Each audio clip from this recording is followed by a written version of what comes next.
যদি ফেসবুকের মধ্যে আমাদের বুক রিডারটা দিয়ে দেয় যে ভাই ফেসবুকের মধ্যে তুমি পুরো বই পড়তে পারো, কি সমস্যা?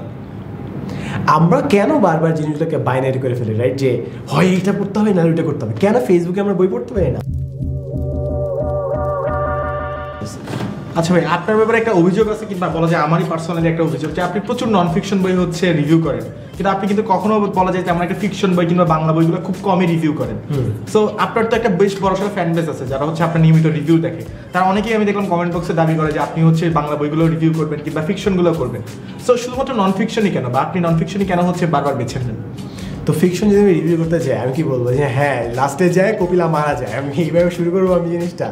So I can't give you স্পয়লার্স।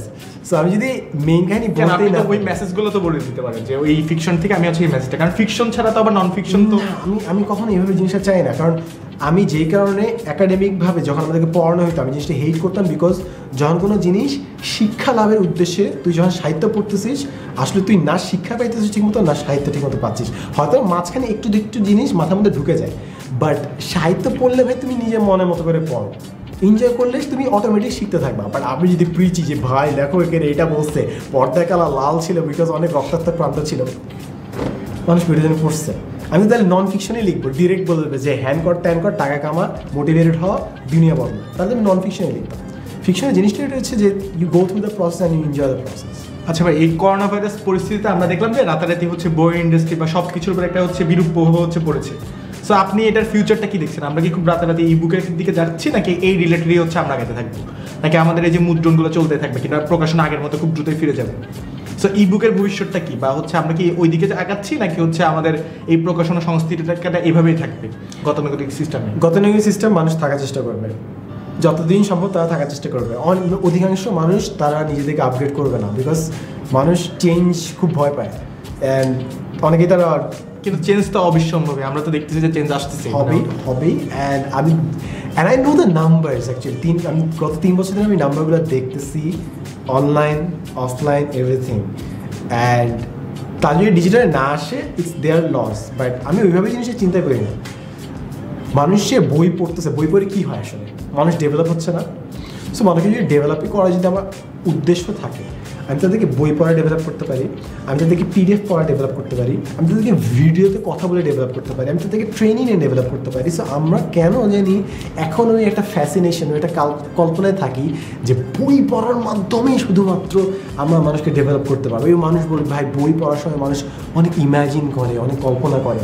আরে ভাই আমি যদি অডিও বুক বানাই, আমি কণ্ঠ দিয়ে বলে যাচ্ছি, তুমি কল্পনা করে নাও, সেটা কল্পনা করতে পারছি। সো দ্য মোমেন্ট তোর যখন এই রোম্যান্টিসিজমটা চলে আসে মাধ্যমের উপর, বই একটা মাধ্যম, পিডিএফ একটা মাধ্যম, ভিডিও একটা মাধ্যম, সো তোর যখন রোম্যান্টিসিজমটা কন্টেন্টের বাইরে যায়, যে ডিস্ট্রিবিউশনে আটকে থাকে, তখন আসলে তুই পুরো জিনিসটাকেই একটা জায়গায় আবদ্ধ করে রাখতেছিস, যেটা I guess is a big problem.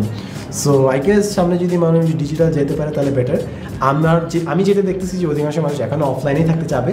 তাদের একটা ইমোশনাল রিজনে কাজ করে যে ভাই বইয়ের পাতা ঘ্রাণ, আমি তাদের ইমোশনকে অসম্মান করতে চাই না। That has a utility, but আমি ডিজিটালে শিফট করতে অনেক বেশি আগ্রহী, আর ওইদিকে আমার প্ল্যান। আপনি কি তার মানে ইবুক হচ্ছে মানে গতানুগতিক হচ্ছে আমাদের হাতে ধরা বই থেকে হচ্ছে ইবুকটার দিকে হচ্ছে প্রেফার বেশি করছেন তাহলে? ইয়েস, ওইটাতে ফোকাস বেশি থাকে, বিকজ ওইটার মাধ্যমে আমি যে ফিল্ডে কাজ করি আমি ওটার মাধ্যমে বেশি মানুষকে বেনিফিট করতে পারি। বই তো অফকোর্স যায়, আমি যে জিনিসটা অনলাইনে দিচ্ছি ওইটা জাস্ট ছাপাই দিতে বইটা হয়ে গেল, নাথিং মোর দ্যান দ্যাট। আপনার কি মনে হয় যে যদি আমরা খুব দ্রুত ইবুকে শিফট করি তাহলে কি বাংলাদেশের বই ইন্ডাস্ট্রিটা আরও বড় হবে?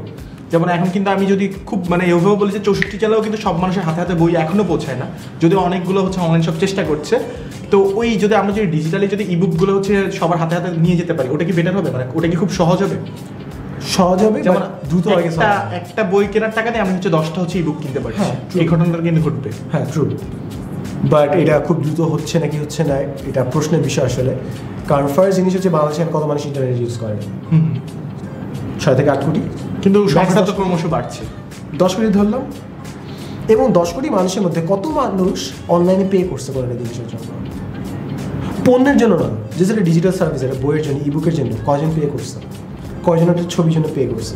মানুষ বিভিন্ন প্রোডাক্টের জন্য পে করবে, মানুষ লাইটের জন্য কিনবে, জিনিসপত্র কিনবে, যদি যেতে তো এখনো মানুষ অনলাইনে কিনতে ভয় পায় বাংলাদেশে, বা বিশ্বাস করতে চায় না মানুষজনকে। ওইটা তো আসেই, আমি ওর চেয়ে কঠিন লেভেলে কথা বলতেছি যে ভাই সার্ভিস যেটা দেখা যায় না, পিডিএফ, লাইসেন্স, এগুলো কি বাঙালিরা এখানে কিনে? তো তুই বই দিয়ে রাখতে পারিস, তুই মাকে ভয় রাখতে পারিস, বাট ইন্টারনেট সবার কাছে এখনো পৌঁছায়নি, ফার্স্ট জিনিস। সেকেন্ড জিনিস, মানুষ তো বই পড়ার অভ্যাসই দেখে না এখন। এক্স্যাক্টলি। অনেক মানুষ বই, কয়েক কোটি মানুষ বই পড়ে বাংলাদেশে, বাধ্য হয়ে পড়ে একাডেমিক, বাট কয়েক কোটি মানুষ নিজের মতো পড়ে, ও লাখে হয়তো থাকবে জিনিসটা। সেকেন্ড জিনিসটা। থার্ড জিনিস, বই তুই হয়তো পুরো বাংলাদেশে 16 কোটি মানুষকে ইন্টারনেট দিয়ে দিলি, বাট স্টিল একটা প্রবলেম থেকে যায়, সেটা হচ্ছে পাইরেসি। তুই যদি বই দিস, ওই বইটা যে কেউ জাস্ট ছবি তুলতেছে, ছবি তুলে পিডিএফে ওই পুরো বইটা বানাচ্ছে, পিডিএফ তো শেয়ারই হয়ে যাবে, মানুষ কেন কিনবে? শেয়ার হচ্ছে, হোয়াটসঅ্যাপে দিচ্ছে, কিংবা সে ফেসবুকে যে আরো ড্রামা করতেছে যে ভাই আপনি এত দাম দিয়ে কেন বইটা কিনবেন, আমরা ফি দিচ্ছি, আপনি জাস্ট গ্রুপে লাইক শেয়ার দেন, এটা করবে। কিংবা আরো আমাদের বড় ভাইয়ের বড় ভাই আছে, আমি তোকে লাস্ট দিন প্রশ্ন করছিলাম যে সব থেকে বড় ব্যবসা আসলে কে করে, এটা হচ্ছে নীলক্ষেত।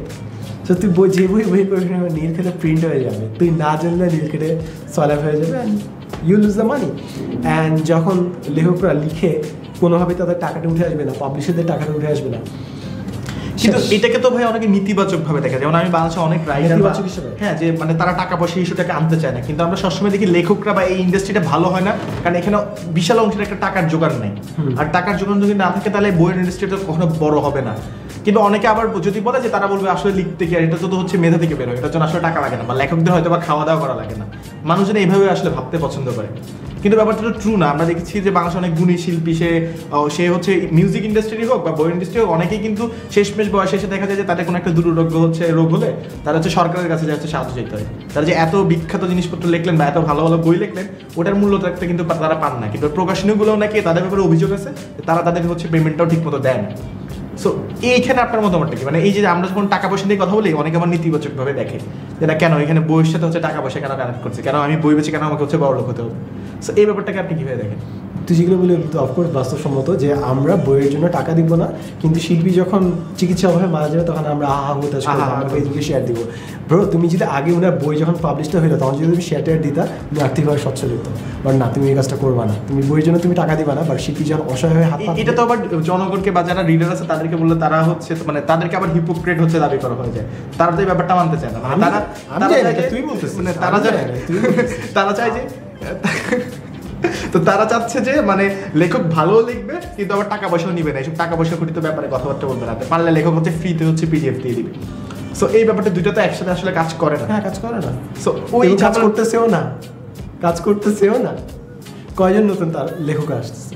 হ্যাঁ, লেখক মানে প্রফেশন হিসেবে তো আসলে কেউ নিতে চায় না। এবং যখনই তুই এগুলো নিয়ে সমালোচনা হবে, তুই তখনই দেখবি মানুষ এখনো রেফারেন্স আনবে যে আরে রবীন্দ্রনাথের মতো লেখক হয় না, কাজী নজরুলের মতো কবিতা কেউ লিখে না, শরৎচন্দ্রের মতো মানুষ এখন হয়, বঙ্কিমের মতো লেখক হয় না এখন। তারা এখনো ওই যুগের মানুষের লেখককে রেফারেন্স হিসেবে ধরতেছে। কারণ কি, আমাদের নতুনদের মধ্যে এমন কোনো রেফারেন্স নেই যার থেকে আমরা টানতে পারতেছি না। এমনকি আমি যাদেরকে দেখলাম যে আমাদের এই হচ্ছে সময় আছে, যেমন হুমায়ুন আহমেদ স্যার, উনিও কিন্তু নাটক বানাতেন, উনি কিন্তু সিনেমা বানাতেন। তো বই ইন্ডাস্ট্রিটা আসলে এত বড়টাও ছিল না যে মানে উনি একেবারে বই লিখে হচ্ছে ওনার পুরো সবকিছু জ্বালাবেন। ওই সিচুয়েশনটা মানে খোদ হুমায়ুন আহমেদ স্যারেরও করতে কষ্ট হয়ে গেছে এত বই বিক্রি করার পর। আমি জানি না, আমি যেটা দেখলাম আর কি, হ্যাঁ, মানে উনি হচ্ছে মানে আর্থিক যে সচ্ছলতা আসে শুধু সেটা কিন্তু শুধু বই বিক্রি করা হয়নি, পাশাপাশি অনেকগুলো ব্যাপার নিয়ে হয়েছে। সো এরপরে কিন্তু আমরা কিন্তু আর লেখকও পাইনি ওইভাবে। মানে এই প্রতিবার কিন্তু হচ্ছে দাবি করাই হয় যে হচ্ছে আমাদের বইয়ের মেলায় কিন্তু লেখকও নাই বা ভালো বই হচ্ছে বের হচ্ছে না। সো আপনার কি মনে হয় আসলে ভালো বই বের হচ্ছে নাকি বের হচ্ছে না? এটা আসলে মাপকাঠিটা কি বা কে মাপবে এটা, কোনটা ভালো বই?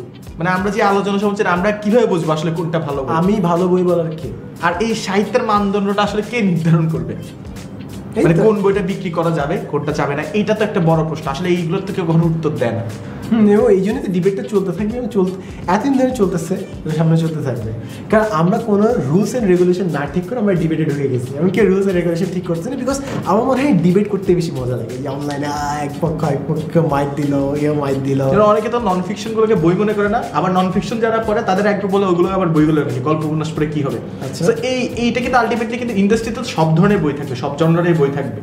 আর কিন্তু ওইভাবে তো আসলে কেউ কাউকে দেখলাম মেনে নিতে পারে না। এই সমস্যাটা আসলে কেন? এই যে ডিবেটটাকে এইভাবে চলবে, মানে এটা কি আসলে কোনো সমাধান নেই? ইন্টারন্যাশনালি এই ব্যাপারটা কেমন, আপনার কি মনে হয়? ইন্টারন্যাশনালি কোনো মানে ওইভাবে দেখিনি। হ্যাঁ, একটা কমিউনিটি থাকে, রিসার্চার যারা, তারা আবার বিভিন্ন ওইসব রাইটারকে আবার ঠিক মতো গোনায় ধরে না। বাট এইভাবে জিনিসটা চলতেছে। At the end of the day ভাই তুমি যদি রিসার্চে হতে চাও, তুমি যদি পিওর ব্রেড থাকতে চাও, তাহলে হ্যাঁ তুমি রিসার্চিং কাজ করো, তুমি একদম এরকম সলিড কাজ করো। অন দি আদার হ্যান্ড যদি তুমি ম্যাথস মানুষের কাছে পৌঁছাতে চাও, তাহলে এমন কিছু জিনিস তোমাকে দিতে হবে যেটা তুমি ম্যাথসের কাছে রিচ করবা, বা রিসার্চাররা কিংবা এলিটিস্টরা তোমাকে ওইটার জন্য হেট করবে। সো হ্যাঁ, you choose your own fight. And আমার মনে হয় লেখালেখির বাইরে এই জিনিসটা বোঝা যে তুই কোন জায়গায় যাচ্ছিস, কোন ফিল্ডে যাচ্ছিস, এবং ওই ফিল্ডে যাওয়ার জন্য তোকে কি স্যাক্রিফাইস করতে হবে। So yeah, that's the part. আচ্ছা, বই নিয়ে আজকে অনেক কথা হলো ভাই। সো আপনাকে আমি অনেক কঠিন বোধহয় প্রশ্ন করে ফেললাম। ভালো লাগছে। হ্যাঁ, আচ্ছা, ধন্যবাদ সবাইকে। আসসালামু আলাইকুম।